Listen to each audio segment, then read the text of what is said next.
জানি না, বাট আমি এই ধরনের অবস্থা পাইনি এখনো। তো ওই হিসেবে আমার মনে হচ্ছে না যাওয়া হবে আমার। এখন আমি কিভাবে বলবো ভাই, এখন যা দেখতেছি এক একজন হিরোইনরা বলতেছে ওরা দুবাই যাচ্ছে, কেউ হচ্ছে দুবাই শেখের সাথে তার সম্পর্ক, শেখকে বিয়ে করতে যাইতেছে।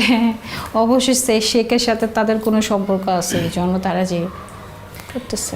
এটা আসলে আমার এটার মধ্যে জানা নেই, হলে তো কি বলে অনেকে যাচ্ছে কি যাচ্ছে না জানি না, বাট আমি এই ধরনের অবস্থা পাইনি এখনো।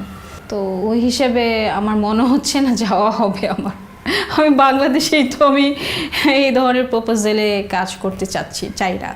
সো দেশের বাইরে তো দূরের কথা।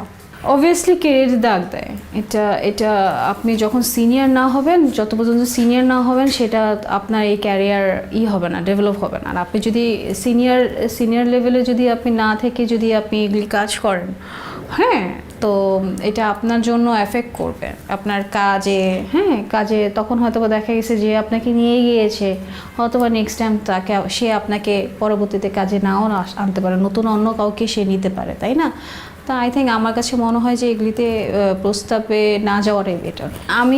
আমি দেখেছি যে হ্যাঁ, এরা দুবাইতে কাজ করতেছে, ইভেন খুব ভালো পশভাবে করতেছে, লিড করতেছে, ইভেন সবাই ওদেরকে নিয়েই কাজ করতেছে।